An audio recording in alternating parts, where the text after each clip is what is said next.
우리 바다를 수호했던 천안함이 13년 만에 최신형 호위함으로 부활해 서해로 왔습니다. 지난해 5월 취역을 마치고 3단계의 전력화 과정을 거쳐 드디어 지난 12월 해군 2함대에 작전 배치됐는데요.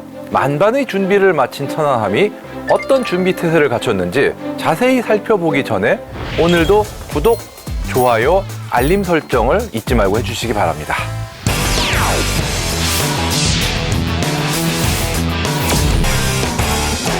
천안함이라고 하면 따로 설명이 필요 없는 초기함이었죠. 바로 그 천안함이 새로운 호위함으로 부활해서 돌아왔습니다.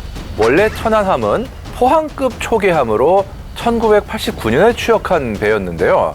바꿔 말하자면 이 레이더나 대잠 소나 등 센서나 전투체계가 1980년대 기술이었기 때문에 2010년 폭침 시점에서 이미 구형 함선 취급을 받고 있었습니다. 실제로 2013년부터 인천급 호위함을 시작으로 노후 호위함 및 초계함 대체가 시작됐고요. 2016년까지 인천급 호위함 총 6척이 건조되었고 대구급 호위함이 8척 건조되었고 충남급 호위함도 현재 한 척이 진수되어 있습니다. 충남급 호위함은 이제 2027년까지 사업비 2조 8천여억 원을 들여서 총 6척이 건조될 예정이고요. 여기에 또 그 다음에 FFX 배치 4 이것도 추가로 계획돼서 2032년까지 총 6척을 건조할 계획입니다.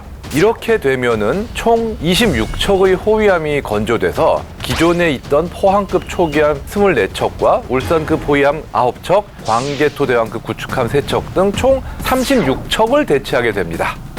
그렇게 수가 줄어들면 전력이 약해지지는 않고요. 예, 이게 숫자만 보면은 신형 함정이 적지만 체급이 다르죠. 이게 바꿔 말하면 숫자가 줄었다고 약해진다 이거 절대 아닙니다. 신형 함정들이 더 크고 능력이 훨씬 향상되었기 때문에 숫자가 적어도 전력 자체로는 오히려 향상된 상황이라고 할 수 있습니다. 한 예로 기존의 포항급과 울산급은 미스트랄 견착식 지대공 미사일을 제외하면은 함포로 대공방어를 수행해야 하는 등 사실상 현대에 맞는 기준의 방공 능력은 그냥 없다고 봐도 좋을 정도로 방공 능력이 취약했어요. 그러나 신형 호위함들은 가장 먼저 만든 인천급조차도 함대공 미사일을 기본적으로 탑재하고 있고요. 특히 대구급부터는 수직 발사관을 통해서 본격적인 개함 방공 능력이 확보된 상태고요. 여기에 더해서 인천급 이후의 모든 신형 함정들은 함대함 미사일뿐 아니라 전술 함대지 미사일까지 장착해서 수백 킬로미터 떨어진 지상 목표에 대한 원거리 타격 능력까지 갖췄습니다. 이번에 전력화된 천안함은 대구급 호위함이 7번 함으로 2021년 11월 9일에 진수하여 지난해인 5월 19일에 취역했는데요. 본격적인 전력화 예정은 원래 올해 1, 2월경이었으나 빠른 작전 임무 수행을 위해서 일정이 한 달 정도 앞당겨져서 취역을 했습니다. 여러분들이 취역하고 전력하고 좀 헷갈리는데 해군이 배를 인도해서 취역을 했다고 해도 당장 전투에 투입 가능한 건 아닙니다.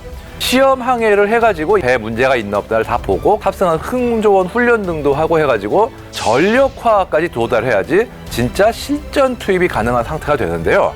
이렇게 전력화가 앞당겨질 수 있던 배경에는 이미 이 대구급이 기존 6척만큼 전력화 과정을 수행하면서 취역부터 전력화 사이에 필요한 시행착오들이 많이 정리됐기 때문으로 보입니다.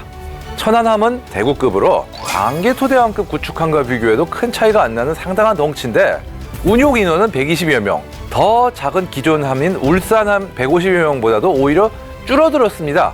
요즘 대세가 뭐죠? 자동화와 무인화잖아요. 시대의 발전으로 자동화가 이루어진 부분들도 있고 또 사람이 원래 많이 필요하던 함포나 CIWS 숫자가 줄어들면서 생긴 그런 변화라고 볼 수 있습니다. 참고로 울산급의 경우에는 주포의 포탑이 2에 부포의 포탑이 3, 포탑이 5개나 있지만 대구급 같은 경우는 주포탑 하나, CIWS 포탑 하나 이렇게 포탑 2밖에 없기 때문에 유지보수에 들어가는 인원도 적고 확실히 사람이 전략될 수밖에 없죠. 특히 새로운 천안함은 원조 천안함과 비교해서 배수량 기준은 약 2배 정도가 늘어났거든요. 당장 크기부터 커지면서 승조원의 편의성이 비약적으로 향상됐는데요. 원래의 천안함은 침대도 아닌 해먹, 즉 그물 침대 같은 걸 사용했지만 새 천안함은 드디어 침대에서 잠을 청할 수 있게 됐습니다. 승조원 편의성이 좋아지는 것은 승조원의 피로를 줄이고 결과적으로 전투력 향상을 이어진다고 보는 생각이고요. 또 21세기의 첨단 기술, 특히 국내 기술을 대폭 도입해서 대공 및 대잠 센서들이 첨단화되고 이것들을 관리하는 전투 체계도 국내에서 개발된 최첨단 체계거든요. 즉 눈과 귀가 아주 비약적으로 발달했다 이렇게 볼 수 있습니다. 그러면 신형 천안함 안에는 다른 함정에는 없는 특별한 것도 있을까요? 예, 그렇습니다. 바로 내부에 박물관이 있어요. 엄밀하게 따지면 역사관으로 이 천안함의 어떤 역사를 한눈에 알 수 있도록 이전 천안함의 추역 시기와 임무, 굵직한 사건들 그리고 절대 잊어서는 안 되는 산화한 천안함 4육룡사 이름을 한 명 한 명 새겼습니다. 천안함의 결연한 전투 의지를 알 수 있는 것은 이것뿐만이 아닌데요. 16셀의 한국형 수직 발사관을 적용해서 해공 함대공 미사일을 이용해 적 항공기는 물론 대함 미사일 공격까지 방어할 수 있습니다. 이 수직 발사관은 홍상어 장거리 대잠 미사일을 사용할 수 있기 때문에 적 잠수함이 멀리에서 발견될 경우 이것도 공격할 수가 있고요. 또 기존의 천안함에서는 운용을 못하던 와일드캣이나 링스 같은 다용도 해상작전 헬기도 한 대를 탑재하고 운용할 수 있습니다. 이외에도 총 8발의 대함 미사일 즉 해성 미사일을 장비할 수 있는데요. 이 대함 미사일 대신에 전술 함대지 미사일을 장착하거나 이 둘을 섞어서 장착할 수 있습니다. 방어 체계도 훨씬 충실해졌는데요. 전자전 방어 체계나 정 미사일 교란 체계, 어뢰 교란 체계 등 항공 및 해상, 수중의 다양한 위협들에 대해서 골고루 대비한 상태이며 추진 체계에도 21세기의 변화에 맞는 일종의 하이브리드 방식인 COD, LOG, 코드로그 방식을 적용했습니다. 평소에는 디젤 발전기로 전기를 만들어서 모터를 돌리는 전기 추진 방식이라 연비가 좋고 소음도 매우 적어요. 적 잠수함도 소나드 음파 탐지기로 이 수상함을 탐지하기 때문에 소리가 적으면 그만큼 탐지될 가능성이 낮아지는 거고요. 그리고 빨리 가속을 해야 될 때는 가스 터빈을 돌려가지고 스크류를 더 빠르게 돌리는 방식이기 때문에 가속력이 좋고 그리고 또 가스 터빈은 그거 자체로 소음이 큰 그게 아니기 때문에 빨리 가도 기존 함정들에 비해 상대적으로 소음이 적은 편이긴 합니다. 어쨌든 이 방식은 영국의 26형 호위함이나 호주의 헌터급 호위함에도 적용되는 그런 방식입니다. 자, 이렇게 해서 21세기에 새로 태어난 천안함, 이전 천안함의 뒤를 이어 우리 기술로 만든 첨단 무기와 강한 힘을 바탕으로 우리 바다를 계속 지켜주기를 기원합니다.